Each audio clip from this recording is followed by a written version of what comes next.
Para compor, então, a mesa do nosso terceiro painel, eu gostaria de convidar a presidente da mesa, a doutora Luísa Bianchini. Gostaria de convidar também a professora Flávia Zangherolami. Gostaria de convidar também para compor a mesa a professora Daniele Teixeira. E, completando esse time, a professora Renata Vilela Multedo. Bom dia a todos aqui presentes. Primeiro, eu queria parabenizar a organização do evento, ao IBERC, ao Ministério Público do Rio de Janeiro, por nos proporcionar essa possibilidade aqui de encontro presencial, de discutir os temas tão relevantes da responsabilidade civil. Queria agradecer o convite para participar dessa mesa. Agradeço a toda a coordenação, na pessoa do professor Carlos Edson, do Rego Monteiro Filho, meu orientador na UERJ. E, para a gente dar início, né, a esse segundo painel sobre responsabilidade civil e família, eu vou passar a palavra à Flávia Zangherolami, professora do IBMEC, que vai falar sobre responsabilidade civil e o dever de cuidado. Muito obrigada. Bom dia a todas e todos. Agradeço muitíssimo o cumprimento. Primeiro, gostaria de cumprimentar a mesa, na pessoa da querida Luísa, professora Renata Vilela, uma amiga de décadas, né, Renata? E professora Daniele Teixeira, amiga querida. Agradecer o convite do professor Nelson, cumprimentar a minha eterna orientadora, professora Heloísa Helena Barbosa. Eu sou filha de Heloísa Helena, para quem não sabe, se fizer o DNA, tem aqui. Heloísa Helena, professor Carlos Edson, professor Guilherme Martins, agradecer a oportunidade. Deixa eu controlar o meu tempo aqui. Cíntia, você me avisa, que eu já perdi o relógio.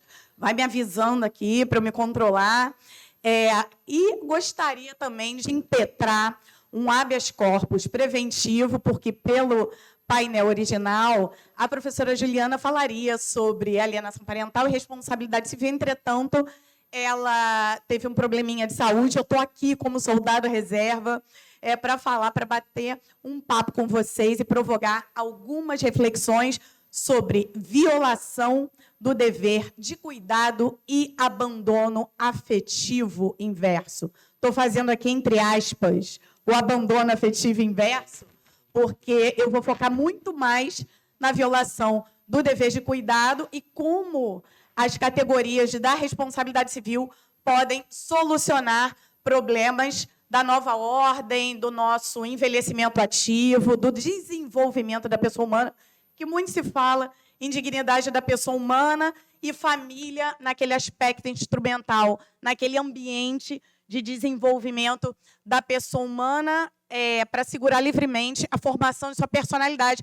Mas muitos autores se debruçam na perspectiva da senescência, né? Como tutelar pessoas humanas no desenvolvimento, no transcurso da sua vida e com todas as exigências que essa vida, que a peculiaridade do desenvolvimento humano nos exige. Então, aqui eu tenho um giro solidarista, sem sombra de dúvida, a Constituição da República adota um giro solidarista e torna a família, abandona a visão institucional e é um ambiente instrumental de desenvolvimento da pessoa humana em suas plenas potencialidades. Então, essa funcionalização, ela demanda de nós a reflexão de que, além do ambiente de desenvolvimento da pessoa humana, como assegurar mecanismos efetivos para garantir não só vivências da pessoa idosa, mas o desenvolvimento ativo, abandonando a perspectiva de atuação em favor da pessoa idosa, única e exclusivamente nos casos de enfermidade. Não é isso que a gente vai se preocupar no momento. Inclusive, Filipinho, um estudioso, né, de novas tecnologias, eu tenho batido um papo com a comissão e a gente tem estudado aí, né, professora Caitlin? Escutem o podcast da Caitlin sobre neurodireitos, que vocês vão ficar impressionados sobre as novas possibilidades de implantação de equipamentos neuronais e como isso, na biotecnologia, vai funcionar no resguardo e na possibilidade de um desenvolvimento muito mais ativo de pessoas idosas. Vocês já se imaginaram idosos em 2100 vivendo com o auxílio da inteligência artificial, com o auxílio dos equipamentos. A minha mãe pede a Alexa para contar piada hoje, todo dia. Quando ela está irritada, eu falo, Alexa, conta uma piada. A Alexa conta e vida que segue isso torna alguns momentos da vida dela um pouco mais leve. Mas a questão é a seguinte, podemos reconhecer na Constituição da República o princípio do melhor interesse do idoso? Sem sombra de dúvidas, né?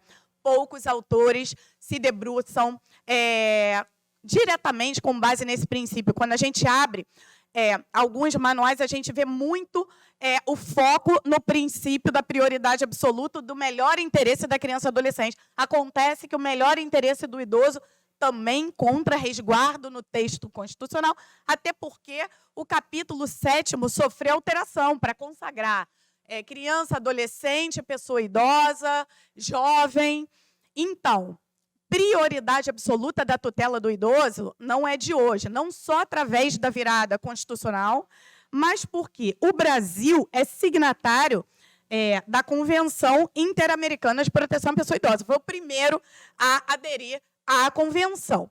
Diante disso, quais as repercussões práticas para as inúmeras violações que pessoas idosas vêm sofrendo no resguardo de seus direitos humanos fundamentais e como os tradicionais, para não dizer velho, né? Tradicionais institutos de responsabilidade civil pode se ocupar de reunir a potencialidade da denominada efetividade dos direitos. Porque se estamos aqui estudando, se temos uma finalidade, né, é garantir a efetividade das normas, principalmente das normas constitucionais. E aí, para além desse rompimento, dessa tradição assistencialista, eu tenho várias coisas aqui para falar que eu não estou dando conta nesses minutos. Já estou tendo, já perdi uns 5 aí, né? Assim, por aí. Eu estou me lembrando até aqui do tema, o Vitor Almeida, o professor Vitor Almeida sabe, né? Vou dar um exemplo a vocês, uma repercussão prática que o professor Luiz Roberto Barroso afetou no Supremo Tribunal Federal, o tema 1236, aliás, é o REX 1.309.642, não estou entendendo nem minha letra, que fala da inconstitucionalidade da separação obrigatória para maiores de 70 anos. Já pararam para visualizar esse panorama da confusão clássica que as pessoas fazem entre senescência e senilidade, né? Exigindo, inclusive, instrumentos de garantia na celebração de contratos de pessoa idosa. Agora, quando eu olho para os instrumentos clássicos de responsabilidade civil, conduta culposa, dano e nexo de causalidade, a gente tem que enfrentar o tema da avosidade da tutela da pessoa idosa, considerando estrutura e função de responsabilidade civil. Os institutos clássicos se adequariam? Quais as medidas de ordem prática poderiam ser tomadas para garantir, de fato, esses interesses merecedores de tutela? E aí eu vou dizer para vocês, basicamente, a minha reflexão é em torno do reconhecimento, assim como o professor Vitor lindamente explanou agora no Congresso em Fortaleza, do reconhecimento, no caso concreto, dessa culpa normativa.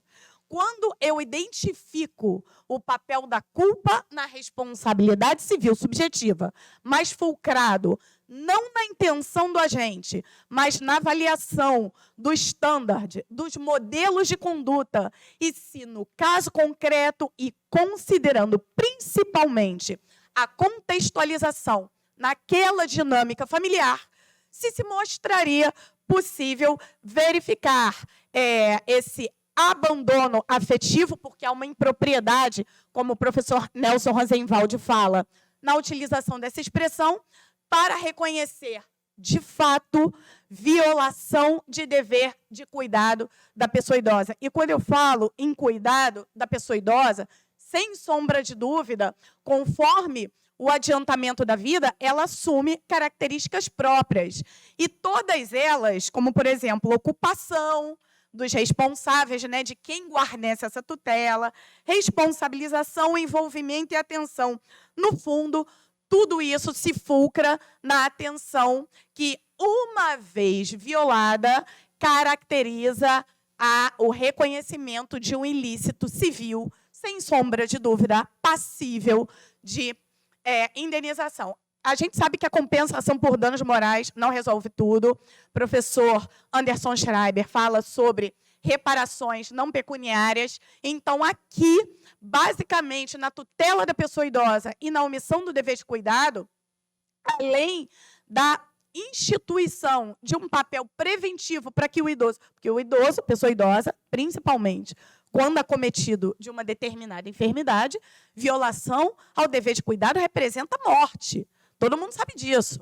Então, como instituir mecanismos preventivos, inibitórios da concretização de um ilícito e, de outro lado, como reconhecer essa possibilidade de efetivação pelos familiares, nesse caso concreto.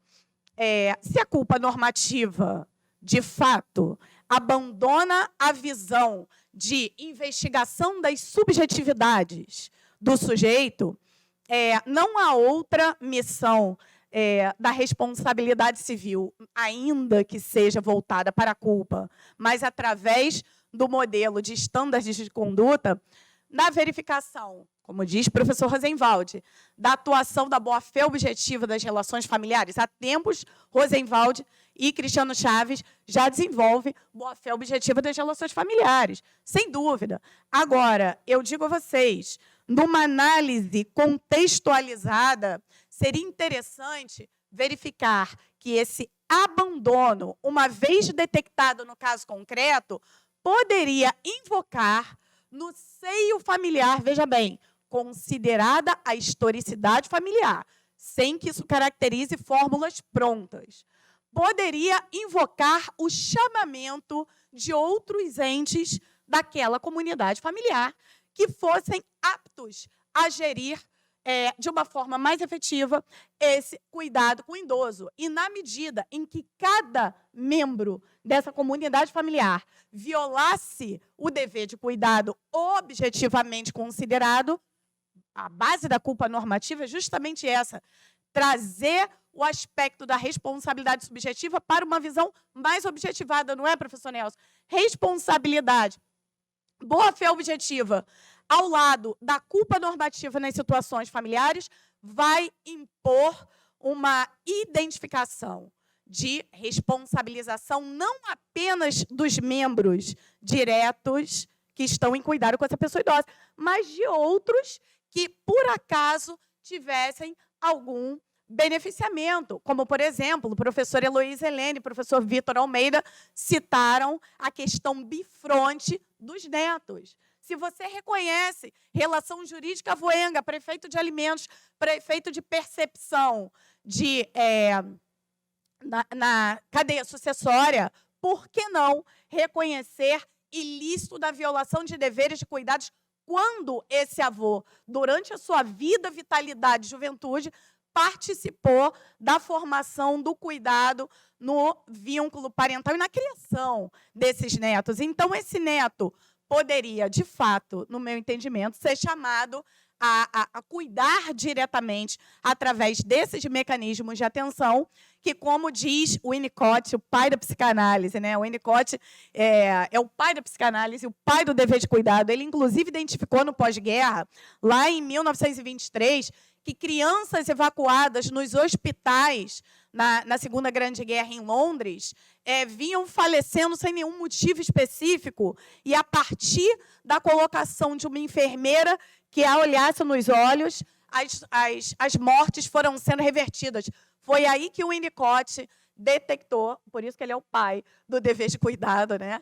A perspectiva de cuidado winnicottiana vai ao encontro justamente desse chamamento dessa comunidade familiar que é compatível com o giro solidarista da Constituição e com o princípio da afetividade, que todos nós sabemos que não tem viés subjetivo. Então, essa compatibilização possibilitaria o chamamento de outros parentes em igualdade de condições ou em condições sucessivas para que promovessem o cuidado da pessoa idosa. E aí eu avanço na loucura, professor Nelson, que eu pensei, inclusive, numa perspectiva muito assemelhada à criação de uma holding familiar. Todo mundo vai falar, louca, holding é para gestão patrimonial, né? Gestão patrimonial da família. Mas por que não criar mecanismos efetivos de exercício de gestão do cuidado para membros familiares? Porque se o idoso é abastado e morre, todo mundo se habilita no inventário, concorda comigo? Mas o exercício do dever de cuidado em vida é que demanda, evidentemente, o reconhecimento de uma responsabilidade civil subjetiva, fulcrada na culpa normativa, mas que demanda um chamamento cada vez mais específico. E só uma curiosidade, o idoso credor de alimentos, ele pode chamar qualquer dos co-obrigados solidariamente. Está lá no artigo 12 do Estatuto do Idoso. Por que não instituir mecanismos para que seja possível a ampliação do reconhecimento desse dever de cuidado, que, uma vez violado, vai gerar o reconhecimento da responsabilização civil? Eu já sei que está encerrado, gente, eu estou angustiada aqui. Agradeço a todos pelo espaço. Muito obrigada, bom dia.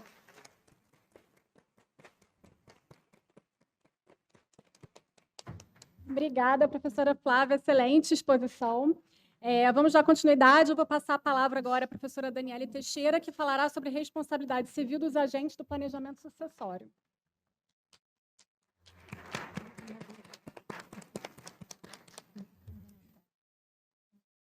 Bem, bom dia a todas e a todos. Desculpa um pouco a minha rouquidão, mas ainda é essa gripe infernal que está no Rio de Janeiro. Eu primeiro queria agradecer muito o convite ao IBERC, a toda a coordenação, na pessoa dos coordenadores, da professora Caitlin, do Nelson, do CAER, né? Infelizmente, o professor Carlos Edson, a intimidade, às vezes, nos pega peça, né? Bem, gente, eu queria agradecer, mas o tempo é curto e o tema muito amplo. E eu acho que a primeira coisa que vocês devem estar pensando é o que um painel de planejamento sucessório está fazendo no IBERC, né?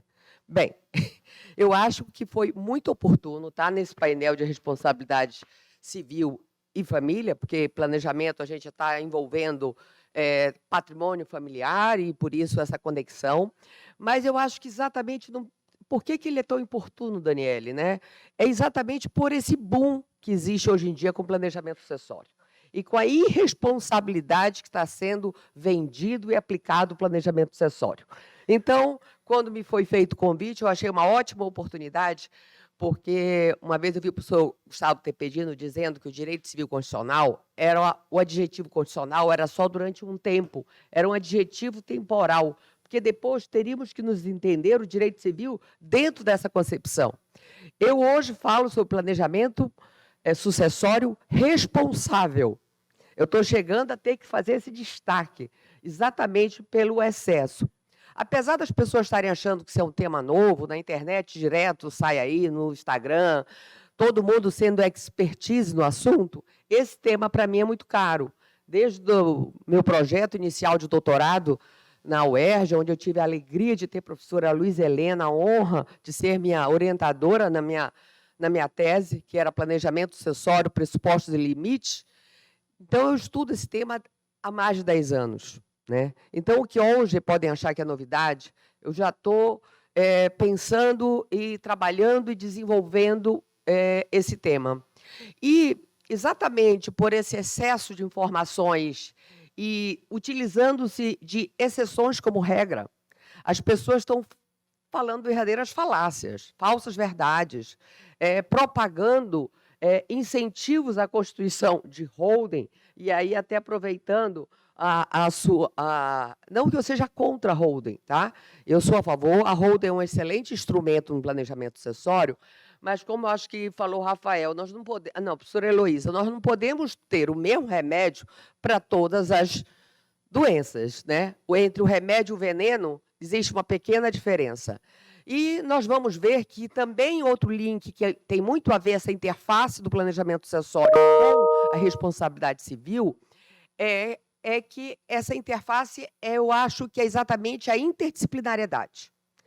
O planejamento sucessório tem, por natureza, por sua característica, a interdisciplinariedade. Ou seja, eu tenho minha formação civilista, mas eu preciso, dentro de uma estratégia, às vezes, mais sofisticada de um planejamento, eu preciso partir de parceiros, de análises de direito societário, direito tributário, direito notarial, direito internacional privado, e assim por diante. Então, é uma advocacia, além de preventiva, e também ter essa interseção com a responsabilidade civil, mas de uma advocacia colaborativa, de parcerias, sabe? Eu acho que é um mundo onde muitas vezes as pessoas... Daniela, você fala tanto de planejamento, você não tem como se fosse receio de perder? Eu falei, não, porque eu estou aqui para ajudar a mudar uma cultura dessa sociedade. E hoje eu fico feliz, quando eu fico preocupada com o excesso do que tem sido vendido, eu fico muito feliz de ver que o planejamento sucessório está se tornando uma realidade. Mas por que tudo isso, gente? Por que esse boom no planejamento sucessório? Simplesmente porque foram transformações socioeconômicas que alteraram isso. E isso não ocorreu só no Brasil. Por que o planejamento sucessório é importante no Brasil? Pelo engessamento do nosso direito sucessório, né? Por os dois pilares do direito das sucessões, que é família e propriedade, terem sido abalados. Tanto que o painel é de quê? Famílias.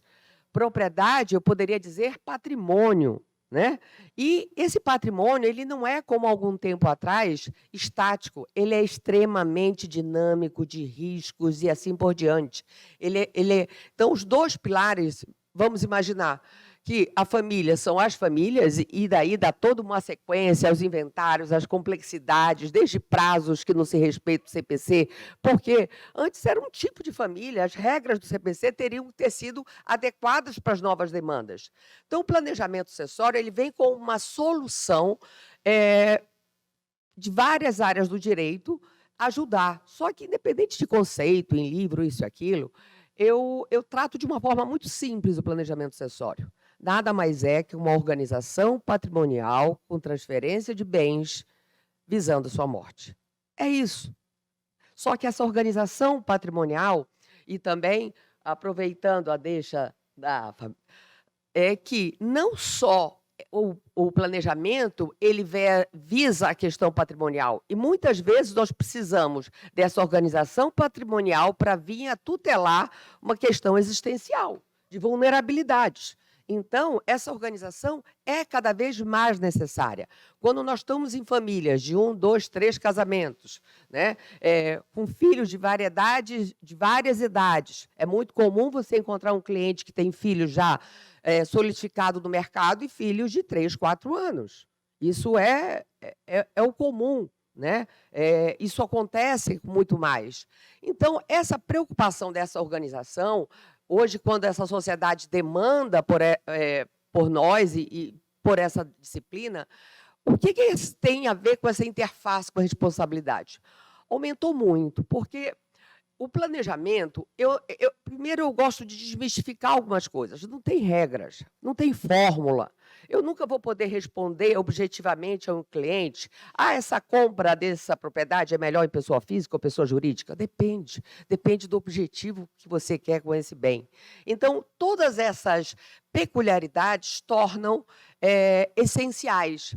E nessa avaliação que nós temos que fazer, primeiro, do cliente quando chega, de se apresentar, de mostrar suas demandas, que tem muitas vezes interesses subjetivos e objetivos, e nós temos que ter essa percepção, hoje em dia aumenta o papel dessa responsabilidade do advogado. Por quê? Porque, diferentemente de uma advocacia jurídica, judiciário, o papel da advocacia preventiva é de uma responsabilidade muito maior, porque por mais que você faça inicial, a decisão final está na sentença, está com o juiz, está com os desembargadores e assim por diante. Mas aqui não. Então, nós precisamos, lógico, de contratos, de informações corretas, adequadas, mas dentro da estratégia que eu vou ter que apresentar para o cliente, entre vantagens e desvantagens, porque o planejamento sucessório ele é um cobertor curto. Você cobre a cabeça, descobre o pé, e assim por diante. Então, é difícil, não tem uma solução. As pessoas não chegam com uma bandeja com uma situação fácil. Sempre são situações complexas, e temos que trazer esses resultados. Então, essa questão, primeiro, vamos lá em relação ao advogado. Primeiro, eu acho que tem que ter essa questão da ética muito clara no papel do advogado. Muito responsável de não estar enganando ou vendendo facilidades que não é a verdade. Eu não posso ter a holding como sinônimo, como muitas pessoas pensam, de planejamento sucessório, porque ele é só um dos instrumentos. Mas por que ocorreu isso? Porque o direito sucessório não veio atender as demandas dessa sociedade, o direito societário ocupou esse espaço e muitos dos instrumentos do planejamento sucessório vêm do direito anglo-saxão. Né? Então, vem através de trust, nós não temos esse ordenamento no Brasil, tem um projeto no Congresso ainda do Código Comercial, que é a fidúcia, mas o Brasil está muito atrasado nesse sentido, porque quando eu digo que essas transformações socioeconômicas ocorreram no mundo, e eu faço um recorte ao mundo ocidental, os outros países, como na Europa ou até aqui na América Latina, fizeram ajustes na sua legislação sucessória. A França em 6, em 8, a Alemanha em 2009, a Itália, a Espanha, com códigos da região da Catalunha, Portugal mesmo, 2018, reformas importantes, a Argentina em 2015. Então, o Brasil... O planejamento ele vem como solução, tentar ocupar esse espaço. E aí, onde é que tem essas interfaces? Além do papel do advogado, que eu acho que ele tem essa preponderância, porque ele que vai apresentar as estratégias de vantagens e desvantagens, tem que ser avaliado os riscos também. Como tem a análise tributária, tem que se avaliar o risco. O risco entre, inclusive, os que têm consequências de responsabilidade. Podemos falar também da responsabilidade do testamentário. A questão do testamenteiro, por exemplo, eu tenho casos de não informar, o dever de informação é essencial, por isso que fala que alguns conceitos de responsabilidade vêm muito a encaixar dentro do planejamento. O testamenteiro, onde trazer concretamente, ele não falou para o cliente do valor do prêmio, se omitiu, botou, inclusive, sucessor para ele, uma segunda geração, mas não explicou que, se não determinar um valor, ou se não se comentar, tem direito a 1 a 5% a decidir pelo juiz sobre o valor do prêmio. Então, esse papel, será que o inventariante tem responsabilidade por prolongar um ato, um inventário, lógico, por não só os problemas estruturais, mas por prolongar aquilo? Será que o espólio assume responsabilidades por danos causados por aquele de cujos que está sendo feito o inventário? Será que os herdeiros, eu vi uma matéria do Migalhas recente agora, eu acho que até anotei, da Raquel Helena Valese, falando sobre responsabilidade sujeita ao prolongamento do processo, efetividade do acesso à legítima, né, por outros herdeiros que não constem ali, às vezes, da família, ou reconhecimentos, do próprio Estado e outros agentes que possam estar ali prolongando demais, porque nós sabemos que temos um patrimônio, mas a gente tem uma dificuldade. É importante destacar que, no Brasil, o inventário, nós temos tendo patrimônio, nós temos que passar por um inventário obrigatoriamente, seja judicial ou extrajudicial. Então, quando se fala, eu crio uma holding e não vou passar por um inventário, é a maior mentira que tem. Se você tiver cotas e ações, você vai, a não ser que você já não tenha mais nada no seu nome. E hoje em dia, com o prolongamento da família, da vida das pessoas, é muito importante você estar prevendo também o seu futuro. Muitas vezes os clientes me chegam e dizem assim: eu não tenho herdeiros necessários, eu não tenho mais pais, eu moro sozinha, mas eu estou preocupada com a minha finidade, com a minha finitude. Quem vai cuidar? Se eu chego a uma incapacidade e assim por diante.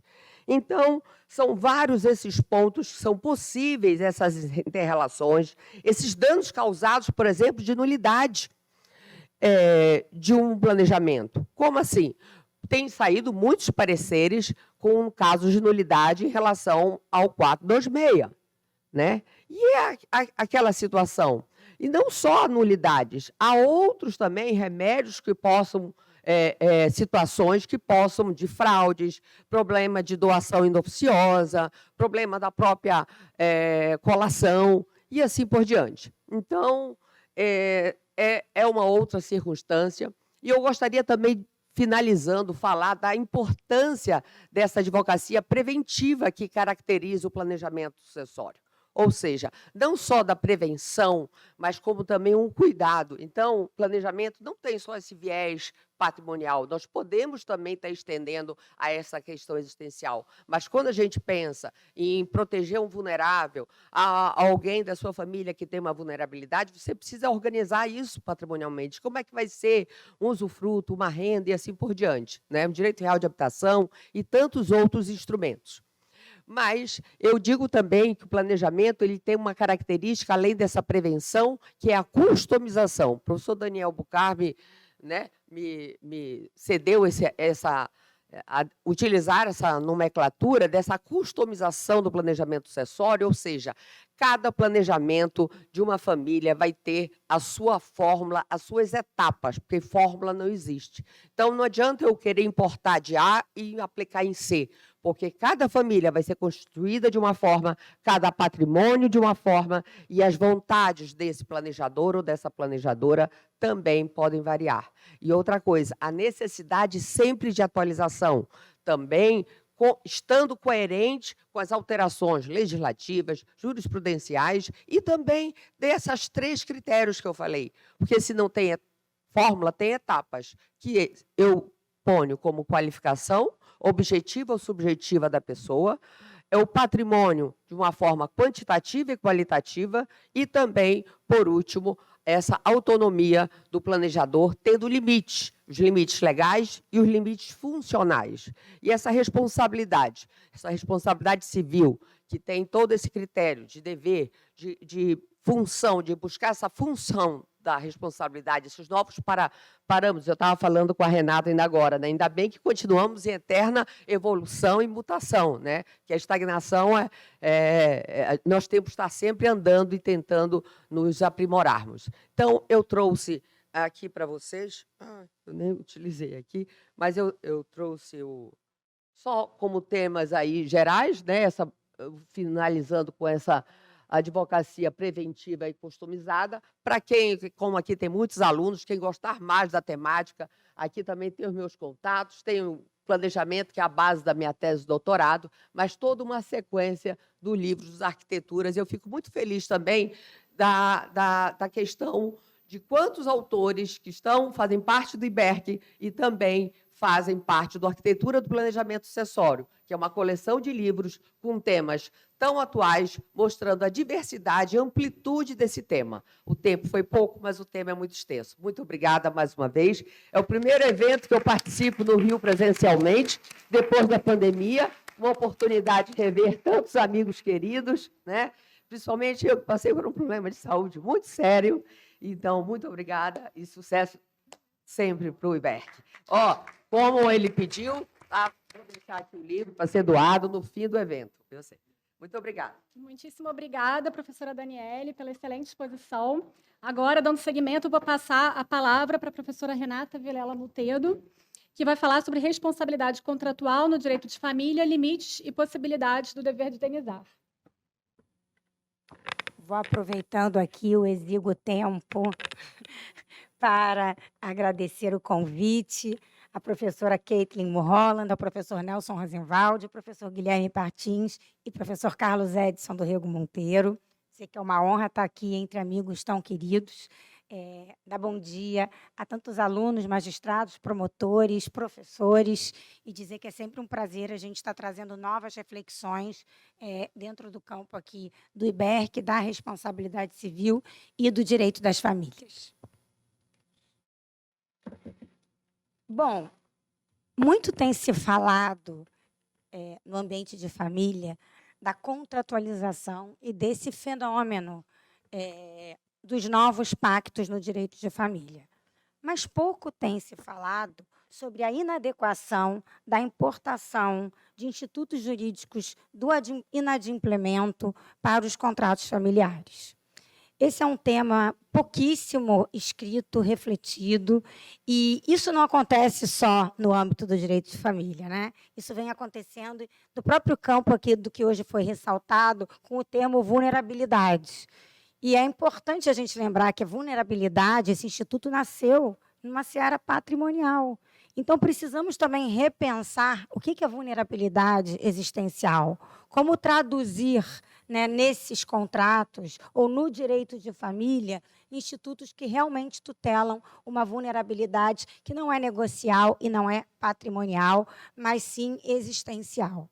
Da mesma forma, e agora com bastante clamor aqui no Brasil, em razão da recente decisão da juíza da Vara de Belo Horizonte, que chancelou num pacto antinupcial uma cláusula penal por infidelidade, eu indago aqui para vocês algumas reflexões. Assim como esse pacto sobre, pensando na cláusula penal da infidelidade, a gente tem outros pactos também, né, famosos, sobre a questão do número de vezes em que os casais vão manter relação sexual, em caso de traição, quando seria uma multa, qual seria a multa para aquele que abandonar o lar. E eu não pergunto se a gente não está trazendo institutos jurídicos para o direito de família que, no Brasil, já tinham sido extirpados. Não falamos mais de culpa, não falamos mais de deveres conjugais, não falamos mais de pré-requisitos para o divórcio, não falamos mais de abandono do lar, e esses contratos vêm trazendo para o próprio direito de família, com uma ótica do inadimplemento, da mora. Eu queria saber como é que eu uso o 411, os outros artigos do inadimplemento, para configurar em mora, quando o contratante não realizar o número de relações sexuais previstas no contrato. Ou mais, como eu vou pedir para ele cumprir a obrigação principal.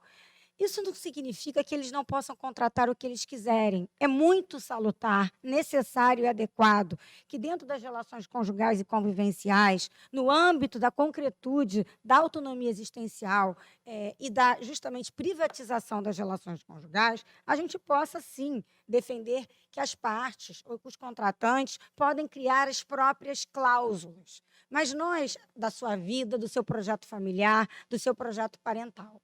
Mas nós, advogados, juízes, promotores, defensores e juristas, precisamos trazer à luz essa importação inadequada. E qual seria a real efetividade dessas cláusulas no âmbito do direito brasileiro?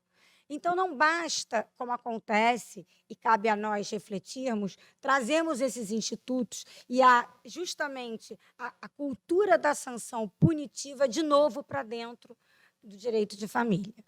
Mas eu não gosto de trazer só problemas, eu gosto de trazer um pouco de reflexões e soluções, e acabei que esqueci dos meus slides, mas... Aqui... Desculpa. A gente pode continuar. É importante a gente pensar que a democratização das famílias ela trouxe dois movimentos muito importantes.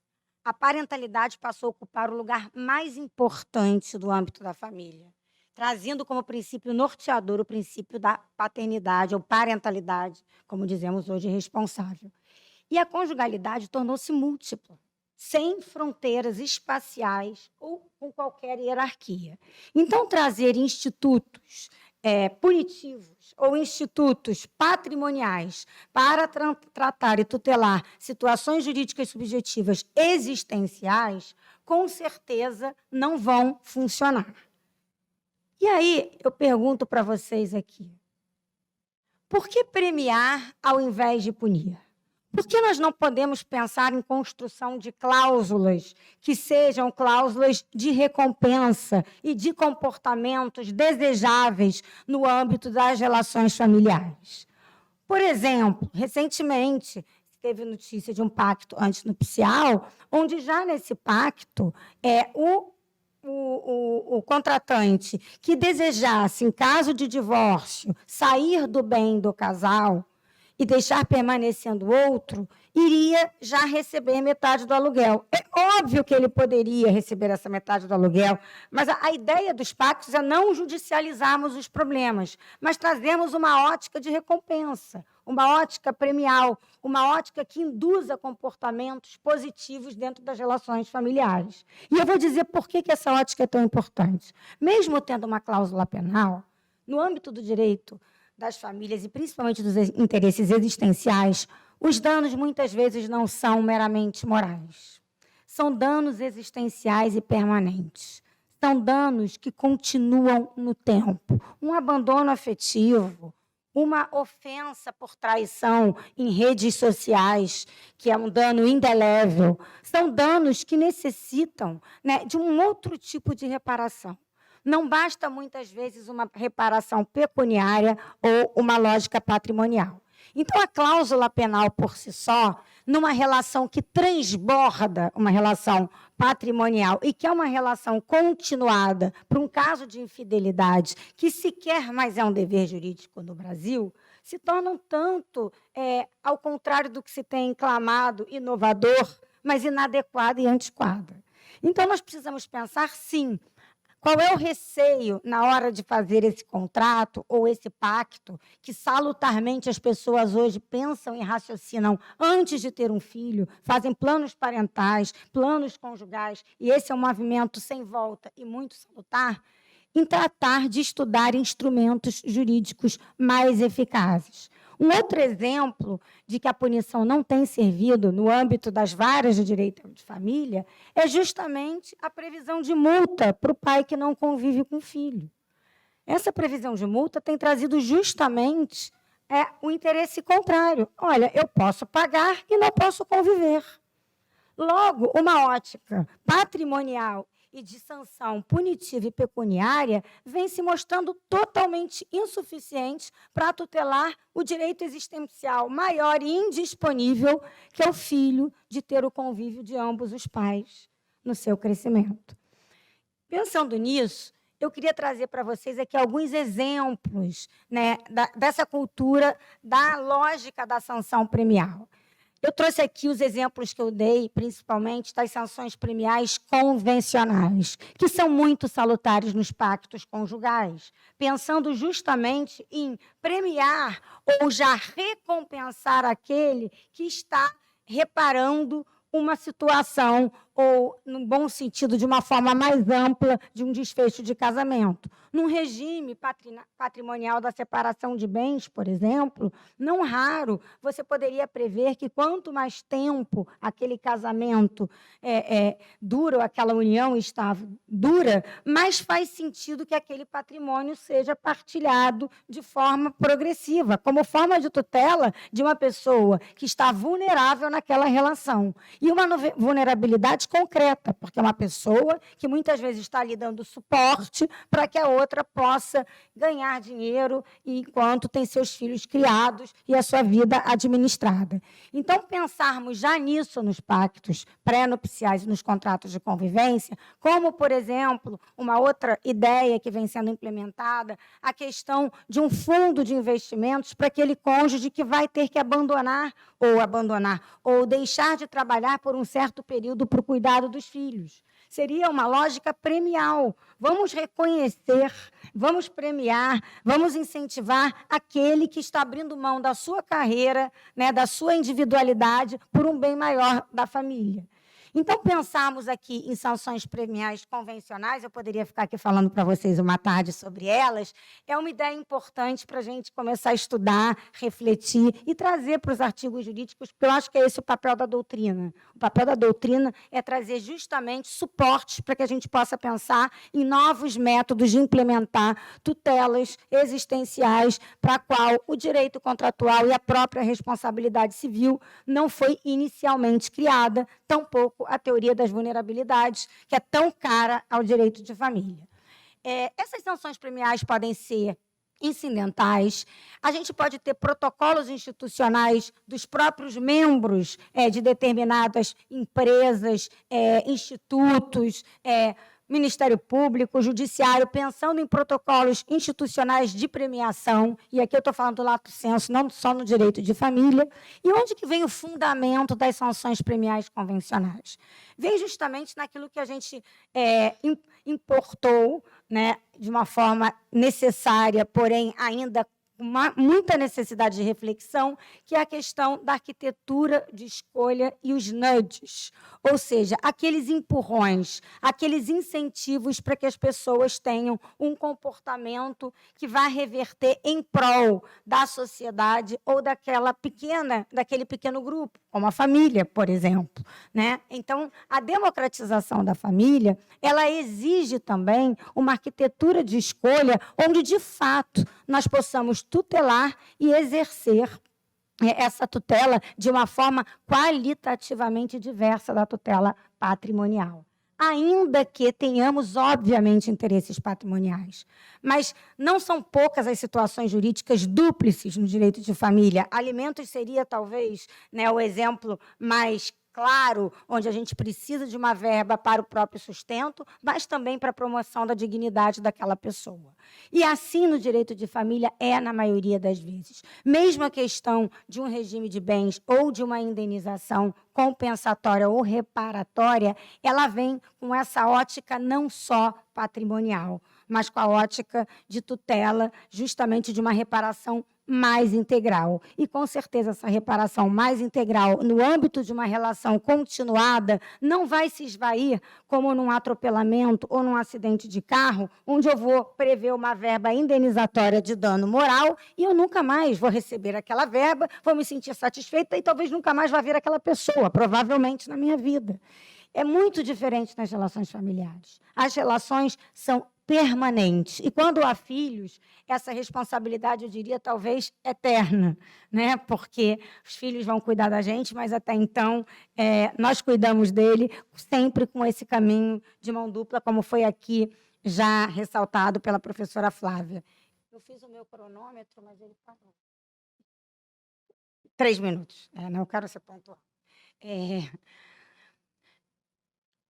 Aqui eu trago para vocês a necessidade dessa mudança de paradigma, que é essa formalidade dos acordos que pensam em cláusula penal, responsabilidade contratual, para a gente sair para uma mudança de sustentabilidade desses pactos. Eu prefiro chamar os contratos de direito de família de pactos, até para diferenciar da ideia da ótica patrimonial. Eu gostei muito porque o Rafael e a Aline iniciaram as palestras trazendo a definição de contrato. A Aline, na verdade, complementada pelo Rafael. O contrato é uma veste jurídica para uma questão, para uma situação econômica.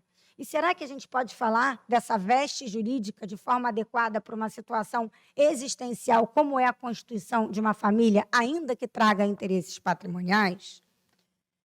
Os pactos de família são muitos aqui, já à guisa de conclusão, e a sua potencialidade é enorme. A gente pode pensar em pactos antinupciais e contratos de convivência, pactos pós-nupciais, agora que nós temos a possibilidade de alteração de regime de bens desde 2003, permitindo pactos durante o casamento, a revisitação da distribuição da responsabilidade, da parentalidade e do próprio patrimônio. Pactos parentais, casais hoje que têm filhos mais tarde, porque investem na sua carreira, se preocupam muito como vão sustentar mais à frente com um filho, com uma mulher com 40 anos, técnica de reprodução assistida, muitas vezes 50, como a gente está vendo aí a atriz Cláudia Raia. Então, os pactos parentais são essenciais. E a gente ainda tem uma novidade, que é o incentivo, né, aos métodos de autocomposição no CPC, que são os negócios jurídicos processuais no artigo 190, que nos oportuna, muitas vezes, pensar em cláusulas muito antes do escalonamento do conflito, muito antes do divórcio, muito antes daquela situação, daquele momento patológico, onde nós, operadores de direito, que lidamos todo dia com pessoas em sede de divórcio, de morte ou de dissolução, ainda de uma sociedade empresária entre marido e mulher ou entre irmãos, sabemos que a gente encontra ali pessoas extremamente machucadas e na sua pior versão. Então, poder pensar em um pacto processual, onde a gente tenha cláusulas escalonadas de métodos autocompositivos, cláusulas mix mode, nada impede que no curso de um processo judicial seja pedida a suspensão para que nós possamos implementar uma mediação. Pactos parciais ou provisórios, eu sempre disse que funciona muito. Essa semana eu tive aí o privilégio, justamente em coautoria com a promotora de justiça na audiência, de pensarmos um pacto por 6 meses. Reunimos 4 ações e conseguimos pactuar ali a curto prazo. Porque, na verdade, se a gente for pensar aqui, não vai dar tempo de falar tudo, Não, eu não tinha reduzido os slides, tá? Isso era de uma palestra anterior, então não daria em 15 minutos, mas eu aceitei o desafio e não tive tempo de reduzir, mas vou disponibilizar para vocês. Nós estamos sempre lidando, no âmbito do direito de família e na realização dos pactos, principalmente no fim da conjugalidade, no momento onde as pessoas não se gostam, não confiam entre si e não concordam com nada. E, por isso mesmo, a gente precisa de um plano curto, que seja modesto, que resgate a confiança e que tenha baixo risco.